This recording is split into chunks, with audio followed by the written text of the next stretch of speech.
There are lots of unanswered questions about the We scandal. Let's start with the very root question.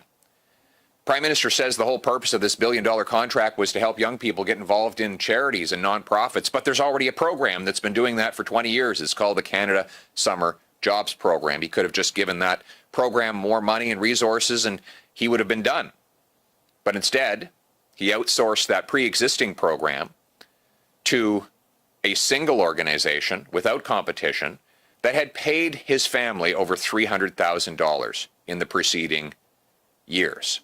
He did not recuse himself, and of course it was impossible for him to recuse himself because he was the originator of this idea. He created it in the first place.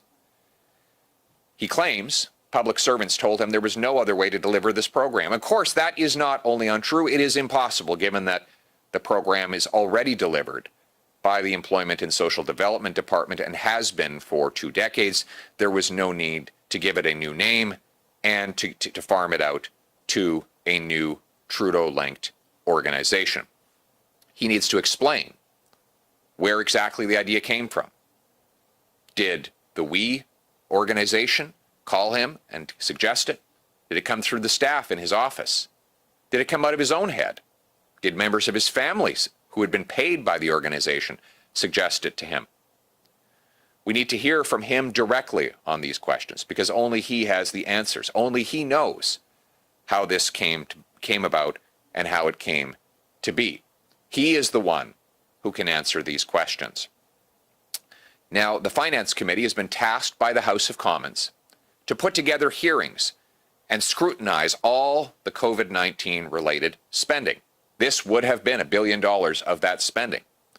And therefore, it is the duty of the Finance Committee to understand how this appalling conflict of interest was allowed to unfold. How is it possible that a Prime Minister who knowingly gave a $1 billion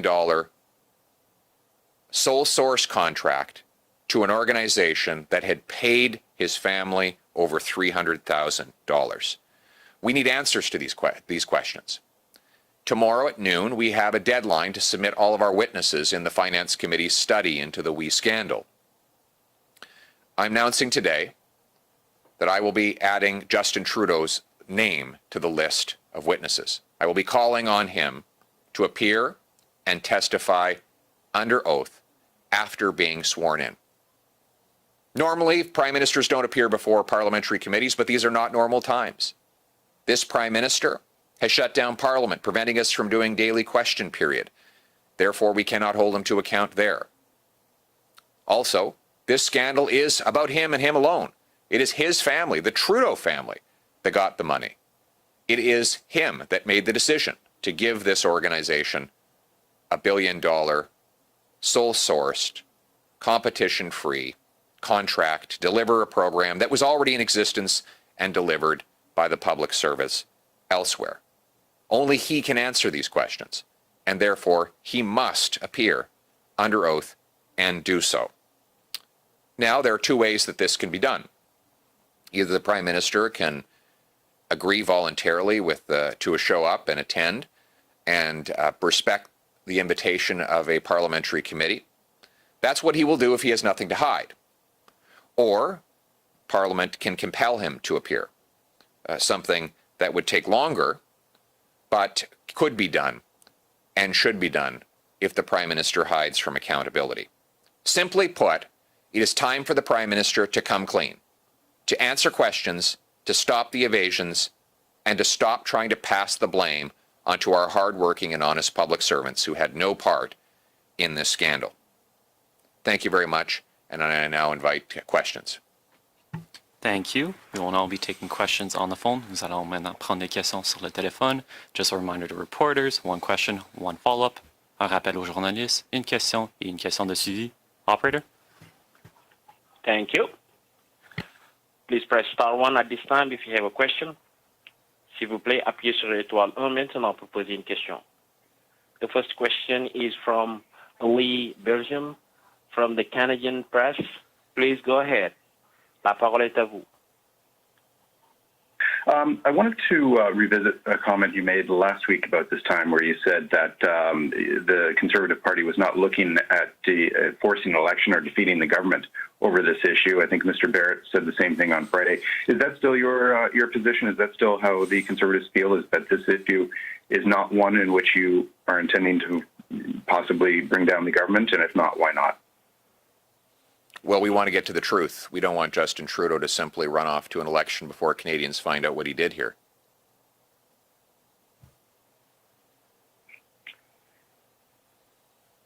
And what is prime ministers, as you say, do not often testify at committees. You say that you could compel him to appear. Can you walk us through the steps that would be involved in compelling a prime minister to appear at committee? Well, I'll turn your attention to a book written by former Liberal MP and parliamentary scholar Derek Lee, The Power of Parliamentary Houses to Send for Persons, Papers, and Records, Chapter 11, Requiring Attendance of Government Ministers who are members of a House.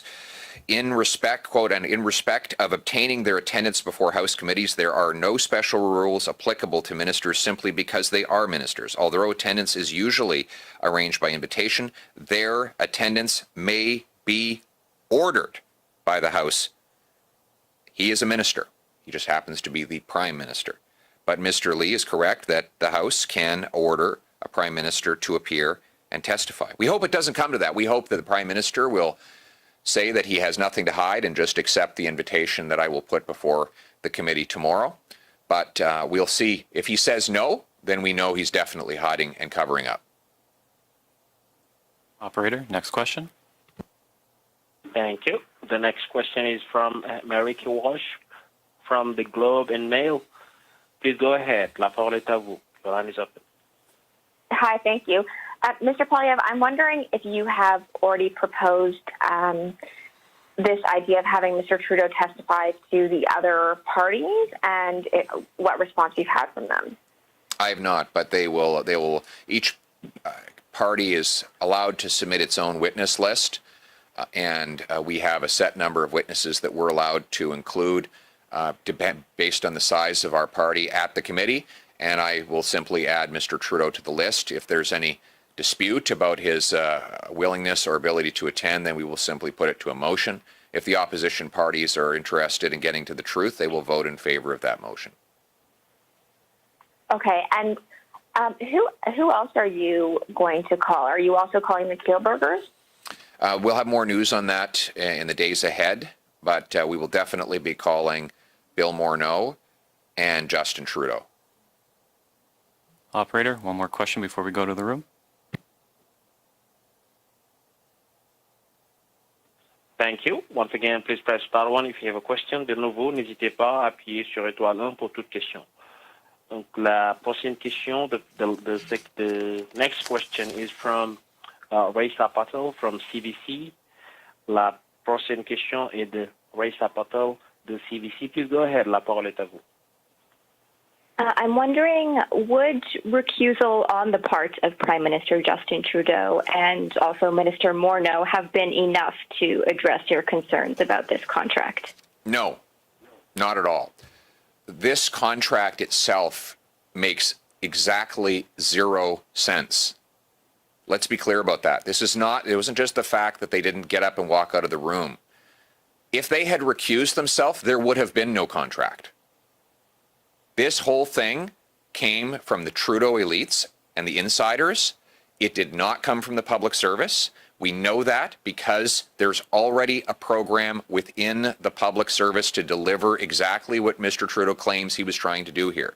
If he were just trying to get young people involved in charities and nonprofits, he could simply have expanded the Canada Summer Jobs Program, which does exactly that. Instead, he farmed out what that program does to a group that had paid his family $300,000. He didn't simply fail to walk out of the room when the decision was made. The whole decision was driven by the Trudeau team precisely to direct this money to a Trudeau-linked organization. So there is nothing about this program made any sense from the very beginning.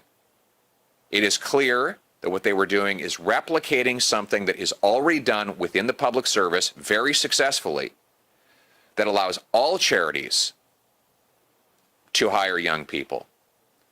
Specifically for the purpose, he did that specifically for the purpose of directing this billion-dollar contract to a group that had paid his family almost $300,000. And the government has now taken charge of the Canada Student Service Grant. Do you think that the Canada Summer Jobs Program should be the only way to get money to students going back to school in the fall versus this program? There is no difference between the two. Essentially, what the Prime Minister claims he's doing is giving students $7 or $8 an hour, effectively, to work with charities and not-for-profits. Well, the Canada Summer Jobs Program provides a wage subsidy of $7 or $8 an hour for students working with nonprofits and charities. That's what the program does. The only difference is Trudeau changed the name, fallaciously inserted the word volunteer as it relates to paid positions, so that he could justify creating a contract of $1 billion for an organization that had paid his family. There is no distinction between the objectives of the two programs. All he needed to do was give the money to the Canada Summer Jobs Program, create more positions at charities and not-for-profits, and the program would have been administered cleanly and simply and without any controversy. The only reason he did any of this is so that he could favor an organization that paid his family. We will now go to questions in the room. Annie. Hi, it's Annie with CTV National News. Trudeau has already been found guilty of violating the Ethics Act twice, and he continues to govern. Do you think that the Ethics Commissioner's office has enough teeth, and what do you hope comes out of this most recent investigation? Well, I think that the Ethics Commissioner should be empowered to look at all documents and interview all witnesses. Those are the powers that he needed in the last Trudeau investigation. I also think it's important that the police, whether it's the RCMP or if they give it to another more independent police force, look into whether the criminal code is at play here. And then it will ultimately be up to the Canadian people to render a judgment and make consequences for Justin Trudeau. RCMP, and I know that you've called for an RCMP investigation. I'm wondering if you've heard anything about that investigation, and what do you believe is criminal about the WE scandal controversy? Well, first of all, the RCMP says that claims that they don't make public the status or non-status of an investigation. So they will not tell us what they're planning to do at this point. That said, we're watching very carefully. We know that Justin Trudeau violated the criminal code when he took $200,000 or $300,000 worth of free vacations from someone who had met with him about getting a $15 million grant. We made an RCMP complaint at that time. The Mounties came back to us, and they didn't say he didn't break the law. They didn't say they couldn't find evidence of law breaking. They simply said they could not, quote, productively pursue an investigation. This is the same RCMP with which Justin Trudeau personally interfered in order to have charges laid against a sitting admiral, vice admiral. So we have very serious concerns about whether or not the Prime Minister will try again to interfere with law enforcement in order to protect himself from a proper investigation. And that's why we're watching very carefully and considering what are the best ways to make sure that an independent a criminal investigation occurs. The obvious issue here is that the Prime Minister personally was involved in directing a nearly $1 billion exclusive sole source and highly unusual contract to an outside group that had paid his family, and the contract was for something the public service was already doing, all of which give rise to suspicion that he may have been doing this in order to benefit himself or his family, and that, of course, calls into question certain sections of the criminal code, which we've laid out in a letter to the RCMP already. We will now go back to the phone. Nous allons retourner au téléphone pour des questions. Operator. Thank you. So the next question is from Lee Bersham from the Canadian Press. La prochaine question est de Lee Bersham du Canada Press, Presse canadienne. Please go ahead. La parole est à vous. Yes, just to follow up on your plan to ask Justin Trudeau to testify committee. I see that there are 12 members on the committee, 6 of which are Liberals and 6 of which are Conservatives. Given this breakdown, what are the actual realistic chances that Mr. Trudeau, if you do put forward a motion, that this motion will be passed? Well, we do have an opposition majority on the committee, so it'll really be up to the Bloc and NDP whether they want to hold Trudeau accountable or whether they want to give him a free pass. But the chair can vote to make it a tie and defeat the motion, unless I'm mistaken. Perhaps you can correct me on if I'm wrong on that. If there were a tie, he could vote, but there would be no such tie if the Bloc and NDP voted with the Conservatives. So it'll just depend on whether the NDP and Bloc want to give Trudeau a free ride.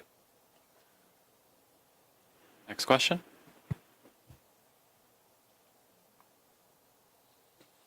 There are no questions raised at this time. No more questions. So, nous avons plus de questions pour le moment. I would now like to turn the meeting over to you. I'll put an end to this press conference. Ceci est la fin de la conférence de presse.